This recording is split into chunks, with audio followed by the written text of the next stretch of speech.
영상 하단 더보기란 클릭하시면 간편하게 참여하실 수 있는 링크도 남겨놓을 거니까 이 링크 클릭하셔서 무료 정보방 입장하시기 바라겠습니다. 네, 안녕하세요. 주도현입니다. 오늘 4월 14일 일요일이고요. 오늘 리플 같이 한번 살펴보도록 하겠습니다. 자, 우선 시장에 예상치 못했던 악재가 터져 나오면서 모든 코인들이 하방 압력을 강하게 받고 있습니다. 자, 리플도 어제만 10% 넘는 급락하는 모습이 나왔죠. 그래서 제가 금요일날 영상에서도 말씀을 드렸었지만 최근 리플은 다시 파란색으로 표시해 놓은 하락 추세 채널 안에서 움직이고 있다가 이 채널의 상단 부분을 돌파하는 움직임이 나왔습니다. 이 채널을 이렇게 위든 아래든 벗어나는 움직임이 나왔을 때가 중요하다 말씀을 드리는데 이렇게 채널을 벗어났다가 다시 채널 안으로 들어오게 되면 우리가 이걸 트랩이라고 얘기하고 트랩이 발생하게 되면 통상적으로 반대편 채널까지 이동을 한다 말씀을 드렸죠.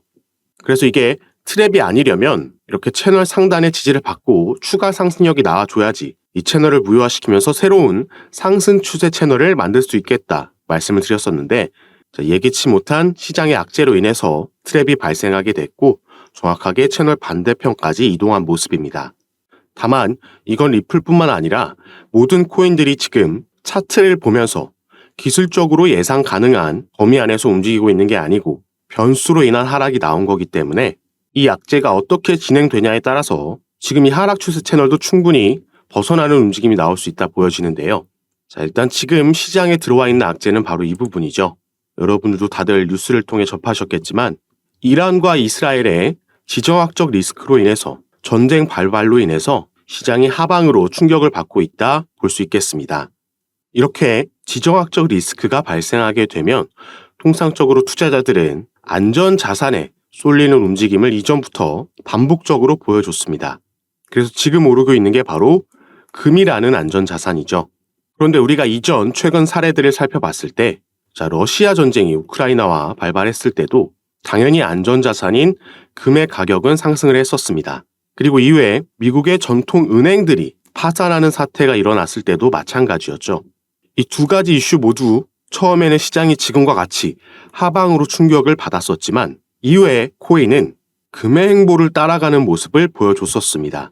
그래서 두 가지 이슈가 있었을 때 오히려 단기 충격을 소화하고 나서는 상승하는 모습을 보여줬다라는 거죠.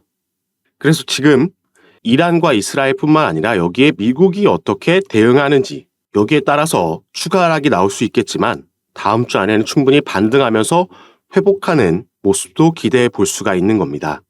다만 애초에 우리가 다음 주에 기대하고 있었던 이슈는 바로 이 부분이었죠.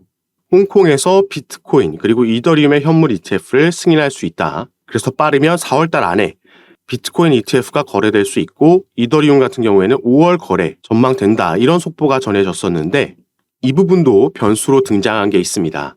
바로 홍콩에서 비트코인의 ETF가 승인된다라고 해도 중국 본토 투자자들은 홍콩의 ETF를 구매할 수 없다라는 소식이 전해지면서 이 부분도 우리가 다음 주에 지켜봐야 되는 이슈 중 하나가 됐는데요. 그래서 이 전쟁이라는 이슈가 일단 절대 나와서는 안 될 이슈가 맞긴 하지만 우리가 이전 사례들을 살펴봤을 때 코인 시장은 이런 지정학적 리스크가 있을 때도 단기 충격 이후에 빠르게 반등하는 모습을 보여줬고 그리고 또 시장이 가장 기다리고 있는 이 비트코인의 밤감기라는 이슈가 이제 7일 앞으로 일주일 앞으로 다가왔습니다. 물론 반감기 시점이 온다라고 해서 이때부터 급등이 나온다라고 말씀드리는 건 절대 아니고요. 이번이 네 번째 반감기인데 우리가 이전 세 번의 반감기를 살펴봤을 때 이 초록색 점선으로 표시되어 있는 게 반감기 시점이고 첫 번째, 두 번째, 세 번째 그리고 이번이 네 번째 반감기죠. 첫 번째 반감기 때 2012년도에는 반감기 당일날 횡보했었고 그 이후에 대세 상승장이 시작되면서 무려 10,000%에 가까운 9,000%가 넘는 상승력을 보여줬습니다. 이 두 번째 반감기 2016년에는 마찬가지로 반감기 당일에는 횡보를 했고요. 며칠 뒤에 오히려 무려 30%가 하락하는 모습이 나왔죠. 그리고 그 이후에 상승 반전을 만들어내면서 4,000%라는 상승력 보여줬습니다. 가장 최근 반감기였던 2020년도에는 반감기 직전에 20% 가까운 하락이 나왔었고 그 이후에 700%가량 상승하는 모습이 나왔다라는 거죠.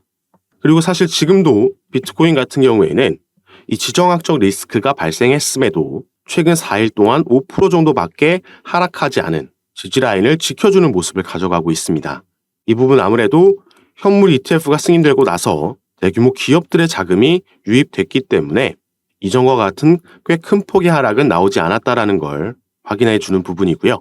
다만 여전히 추가 하락에 대한 가능성은 있기 때문에 우리는 신규든 추가 매수든 지금이 진입하기 좋은 기회인 건 맞지만 하락을 하고 있는 와중에 급하게 타점 잡을 필요가 없고 확실하게 지지라인 만들고 반등 나오는 타점을 잡아야지 우리가 추후 반등 이후에 대세 상승장, 반감기로 인한 상승장이 펼쳐졌을 때 이 수익분을 극대화할 수 있겠다 보여지는 부분입니다.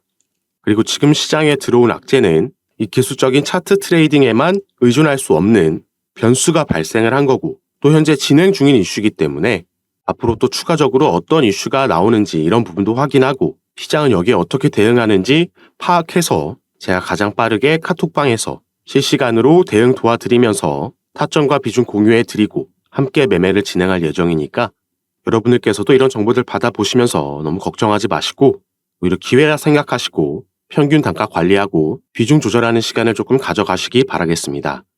이런 정보들은 제가 카톡방에서 전부 무료로 공유해드리면서 대응 도와드리고 있는 거니까 여러분들께서는 영상 밑에 더보기란 클릭하시면 간편하게 참여하실 수 있게 제가 링크를 남겨놨습니다.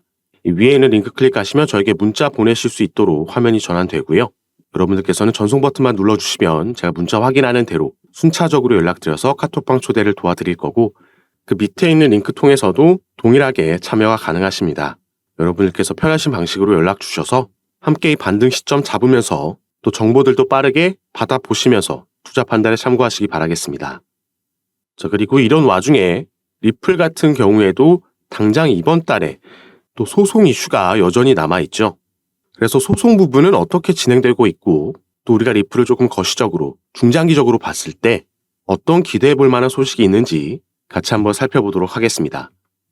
벌금 합의 관련해서 SEC와 리플이 이 관련 서류들이 오가는 스케줄이 진행 중입니다. 그리고 오늘 날짜로 이 SEC에서 제출한 자료가 공개가 된 건데요.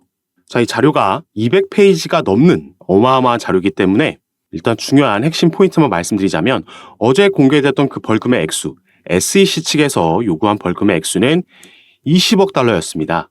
이렇게 공개가 됐는데 자, 정확하게 문서에 나와 있는 벌금의 액수는 19.5억 달러라는 게 확인이 됐고 이 안에서 일단 환수금, 이 벌금 자체가 기관 투자자들에게 판매된 거기에서 이득을 취한 환수금 8.7억 이 부분도 사실 이전에는 7억 달러 수준이었는데 기소 이후에도 계속해서 판매가 진행됐기 때문에 8.7억이라고 SEC에서 계산을 해놨고 여기에 대한 이자 1.9억 그리고 민사 벌금 8.7억까지 합해서 대략적으로 20억이 조금 안 되는 벌금을 요구한 겁니다.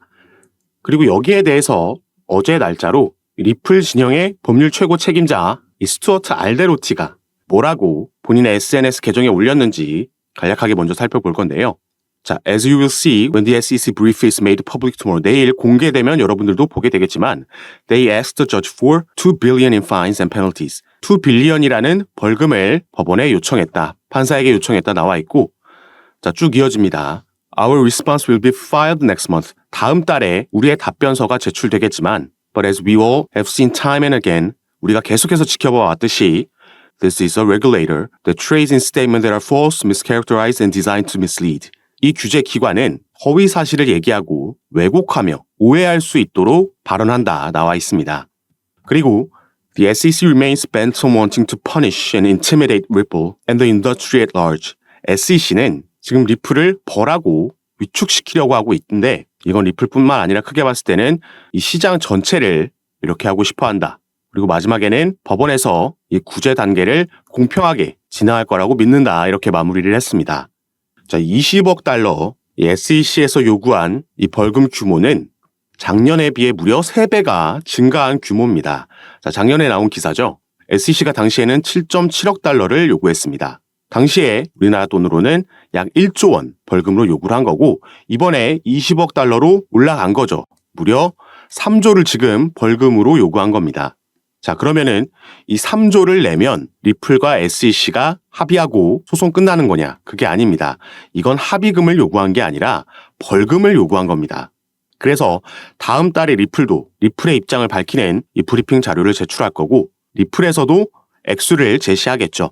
여기에 대한 협의가 이루어지는 벌금인 거고요.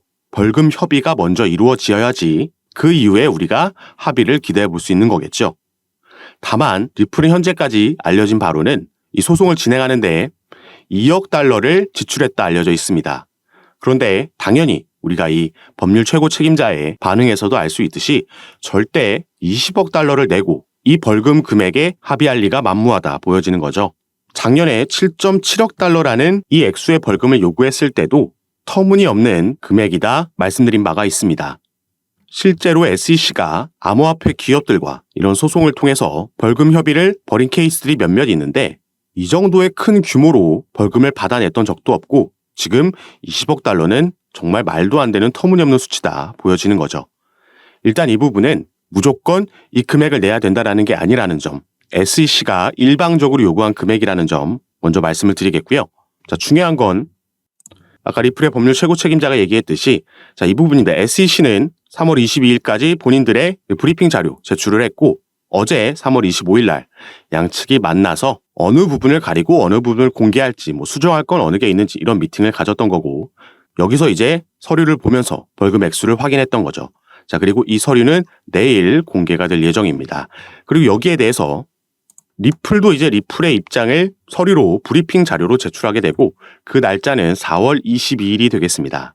그래서 SEC 때와 마찬가지로 이 날짜에 4월 22일 날 리플이 비공개로 먼저 법원에 이 서류를 제출하게 되고요. 다음 날 4월 23일 날 양측이 또 만나서 어제 있었던 미팅 과정을 거치고 이 서류가 공개되는 건 4월 24일이 되겠습니다.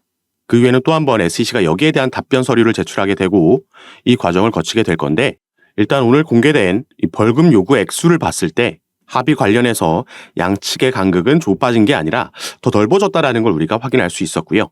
다만 리플은 얼마를 제시하고 법원에서는 어떤 판정을 내릴지 이 부분이 중요한 거고 법원이 이 적정 벌금 액수에 대한 판정을 내릴 때 양측이 제시한 서류들, 입장, 이 변론도 당연히 중요하겠지만 다른 부분도 이 판결에 영향을 미칠 수 있는 변수들이 존재하고 있습니다.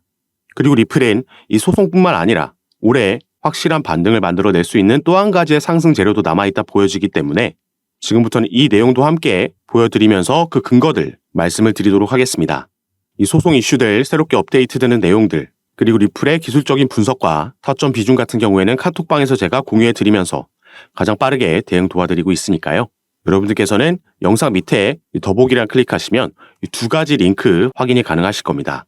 현재 핸드폰으로 영상 시청하고 계신 분들은 첫 번째 링크 클릭하시면 저에게 문자 보내실 수 있도록 화면이 전환되고 전송 버튼만 눌러주시면 제가 이 문자를 확인하는 대로 순차적으로 연락드려서 카톡방 초대 도와드리고 있고 문자 전송이 힘드시거나 영상을 컴퓨터로 시청하고 계신 분들은 이 밑에 있는 두 번째 링크 클릭하셔도 참여가 가능하십니다. 카톡방에서 당연히 전부 무료로 제가 이런 정보들 공유해드리면서 대응 도와드리고 함께 투자하고 있는 공간이니까 여기에도 한 번씩 관심 가져주시고 확인해 주시면 감사하겠습니다. 자, 그럼 지금부터는 방금 말씀드렸던 새로운 상승 재료 그리고 이 소송의 변수로 작용할 수 있는 이슈들도 같이 살펴볼 건데요. 자, 리플 같은 경우에는 저번 달 2월 초에 미국 내에서 다시 송금 사업을 재개하겠다라는 발표를 했고요. 그 후 일주일 만에 스탠다드 커스티디언 트러스트라는 미국 내에서 정부의 인가를 받은 암호화폐 수탁 업체를 인수했다라는 발표를 했습니다. 자, 리플은 2020년도 12월 달에 SEC에서 미국의 증권거래위원회에서 처음 리플의 소송을 제기하고 나서 미국 내 사업을 철수할 수밖에 없었고 그래서 많은 거래소에서도 상장 폐지되는 악재가 잇따라 나왔습니다. 이 이후부터는 리플의 대부분의 수익은 미국 외에서 발생을 했었고 그래서 비교적 최근까지도 리플이 본사를 유럽이나 두바이 쪽으로 옮길 수도 있다. 유럽의 영국이나 아일랜드에 이런 부분을 실제로 알아보고 있다라는 뉴스들도 나왔습니다. 그런데 2월 달 들어서면서 미국 내 사업을 재개하겠다라는 발표를 한 거고 실제로 그런 움직임을 가져갔다라는 거죠. 자, 그러면은 리플이 왜 이 시점에서 어떤 걸 믿고 다시 미국으로 돌아와서 사업을 재개하려는 건지 이 부분이 오늘 말씀드릴 중요 포인트가 되겠습니다. 자, 리플 관련해서 최근 이런 소식이 전해졌습니다. 코인리스를 비롯한 국내 매체에서는 크게 다뤄지지 않았기 때문에 속보로도 전달되지 않았기 때문에 모르시는 분들이 많으신데 자, 코인베이스라는 미국의 암호화폐 거래소에 리플이 이 선물 시장에 새롭게 상장이 됐습니다. 현물 같은 경우에는 작년에 약식 재판이 끝난 이후에 다시 재상장이 이미 됐었지만 선물 시장에는 처음으로 새롭게 상장이 된 거죠. 여기서 리플과 코인베이스의 관계를 간략하게 말씀드리자면 미국에는 이 디지털 커런시 그룹이라는 DCG가 있죠. 가장 유명한 암호화폐 벤처 캐피탈이라고 보시면 되겠고 여기에 설립자이자 CEO 베리 실버트는 제2의 워린 버핏이라고 평가받는 이 암호화폐 업계에서 꽤 중요한 인물입니다. 이 DCG에서 바로 방금 살펴본 코인베이스를 자회사로 소유하고 있고요. 또 이 DCG는 리플의 지분을 보유하고 있는 기업입니다. 이렇게 미국 내 기업들끼리 연관이 되어 있다는 걸 먼저 말씀을 드리는 거고 이 디지털 커런시 그룹은 코인베이스와 리플뿐만 아니라 그레이스케일도 소유하고 있고 여러 다른 기업들의 지분을 보유하고 그 중심에 서 있는 기업이죠. 그리고 코인베이스 외에도 최근 미국에서 새롭게 문을 연 거래소가 하나 있습니다. 바로 여기에 나와 있는 EDXM, EDX 마켓이라는 거래소인데요. 이 거래소는 피델리티를 비롯한 미국 뉴욕 월가의 대형 기업들이 함께 만든 거래소라고 보시면 되겠고 이 거래소에서는 개인들이 아닌 기관들만 거래를 할 수 있게 되어 있습니다. 비교적 최근 작년 6월 달에 6월 22일부터 거래가 시작된 거래소인데 이 대형 자산운용사들이 함께 만든 거래소다 보니까 출시 전부터 엄청난 주목을 받았었고요. 이 EDX 마켓이 출범할 당시에 상장이 되고 거래가 가능했던 코인들은 이렇게 단 4개의 코인만 있었습니다. 비트코인, 이더리움, 라이트코인, 그리고 비트코인 캐시 이렇게 4개의 코인만 거래가 가능했었는데 이 중 비트코인 캐시는 작년 11월 달에 상장 폐지가 됐죠. 그래서 당시에 떠돌던 루머가 바로 EDX 마켓에서 비트코인 캐시가 상장 폐지됨에 따라서 그 비어있는 자리에 리플이 추가될 수도 있다라는 루머가 돌고 있었습니다. 다만 이 부분은 실제로 진행되지는 않았고 당시에 그렇기 때문에 시간이 지남에 따라 조금 이 루머가 수그러든 모습을 보이고 있는데 그런데 코인베이스에서 이 리플을 선물 시장에 신규 상장했다라고 조금 전에 말씀을 드렸죠. 이게 얼마 전인 2월 23일 날 이런 일이 있었던 거고요. 그래서 우리가 코인베이스의 홈페이지에 가서 이 선물 시장 쪽을 살펴보면 이 영구 선물 시장 쪽에는 상장되어 있는 코인들이 많지 않고요. 그래서 밑에서 이 소개되어 있는 코인들을 보면 단 4개의 코인밖에 없습니다. 이 코인들은 비트코인, 이더리움, 라이트코인, 그리고 최근 추가된 바로 리플의 XRP죠. 위에 3개의 코인, 방금 우리가 살펴본 코인들이죠. 바로 이 EDX 마켓에 이제 비트코인 캐시가 상장 폐지되고 나서 남아있는 3개의 코인들입니다. 비트코인, 이더리움, 라이트코인. 지금 이런 연관성이 보이고 있는 거고요. 미국의 증권거래위원회 위원장 이 게리 갠슬러라는 인물도 작년에 이러한 발언을 했습니다. 비트코인, 이더리움, 라이트코인, 비트코인 캐시는 증권 여부를 장담하기 어렵다. 이렇게 발언을 한 거죠. 이 4개의 코인도 아까 우리가 살펴봤던 EDX 마켓이 출범할 당시에 상장되어 있던 그 4개의 코인들입니다. 그리고 현재는 우리가 살펴봤듯이 비트코인 캐시는 상장 폐지가 된 거고 바로 이 자리에 리플의 XRP가 상장될 수 있다라는 전망을 해보고 있는 거죠. 리플이 계획을 바꾸면서 미국 내에 다시 돌아오겠다, 미국 내 사업을 재개하겠다 발표했던 그 배경에는 여러 미국의 대형 기관들, 당장 EDX 마켓에도 피델리티를 비롯한 기관 투자자들이 대거 함께하고 있고 또 DCG, 여기에 코인베이스까지 전부 미국 내 대형 기업들이죠. 리플과 하나같이 연관성이 있는 기업들이고 그래서 우리가 기사나 속보에서 많이 찾아볼 수 있는 뉴스가 리플의 시세는 하락하고 있지만 이런 저점 때마다 고래들, 기관 투자자들은 매집한다라는 기사를 많이 볼 수 있었던 겁니다. 당연히 이 기관 투자자들은 이러한 주요 내용들이 오피셜하게 뉴스로 발표되기 전에 미리 그 소식을 알 수밖에 없겠죠. 그래서 우리가 다른 코인들에서도 볼 수 있는 게 갑자기 급등하는 코인들이 있는데 왜 오르지 하고 몇 시간 뒤나 다음 날에 이 코인이 어느 거래소에 새롭게 신규 상장된다라는 속보가 그때서야 뜨는 거 많이 경험해 보셔서 아실 겁니다. 그리고 지금 SEC와 진행하고 있는 소송 같은 경우에도 리플에게 불리할 게 전혀 없는 상황입니다. 최근 이 소송 관련 이슈로는 이 SEC의 책임 변호사가 리플과 코인베이스의 소송을 담당하고 있던 암호화폐 소송부서 책임자 이 라단 스튜어트가 SEC를 떠났다는 소식이 전해졌고요. 그러면서 화이트 앤 케이스라는 최근 피델리티가 비트코인 ETF 서류를 제출할 때 여기에 자문을 제공한 로펌에 새롭게 이직을 하게 됐다는 소식이 전해졌습니다. 그리고 직접적으로 SEC와 리플이 벌이고 있는 소송 외에도 제가 이전 영상들에서 말씀드렸던 지금 SEC 내에서 진행되고 있는 이 조사 결과에 따라서 이 조사라는 건 2021년도에 인파워 오버사이트가 SEC를 상대로 소송을 제기했던 전직 SEC 관리들이 리플과 XRP에 대한 편견을 가지고 있다는 주장, 여기에 대한 조사가 진행되고 있는 거고요. OIG가 이 수사를 진행하고 있는 여기서 불법 행위를 발견하게 되면 SEC는 항소 계획을 종료할 수 있으며 당연히 이건 리플에게 호재로 작용을 할 겁니다.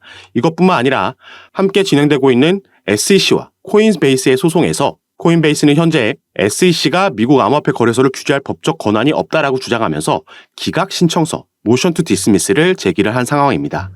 그리고 이 부분은 언제든지 법원 판결이 지금 나올 수 있는 상황인 거죠. 이 소송을 관장하고 있는 판사는 이미 양측의 구두 변론까지 다 들은 상황입니다. 이 두 가지 변수 모두 리플에게 긍정적으로 작용할 수 있는 부분이고 또 올해는 미 대선까지 있기 때문에 이 이후에는 SEC 위원장 게리 갠슬러는 상당히 높은 확률로 교체될 가능성이 있다라고 보여주고 있죠.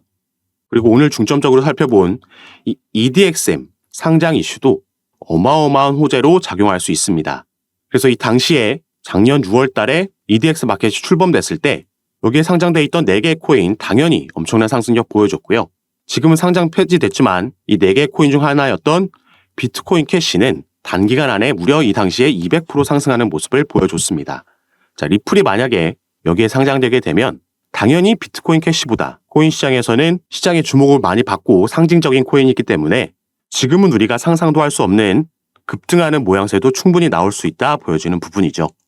그래서 제가 당연히 새롭게 나오는 소송 소식들도 카톡방에서 빠르게 전달해 드릴 거고 이런 부분 제가 카톡방에서 전부 무료로 공유해 드리고 있으니까 여러분들께서도 이런 정보들 받아보시고 투자 판단에 참고하셔서 매매 진행하시면 더욱 좋을 것 같습니다.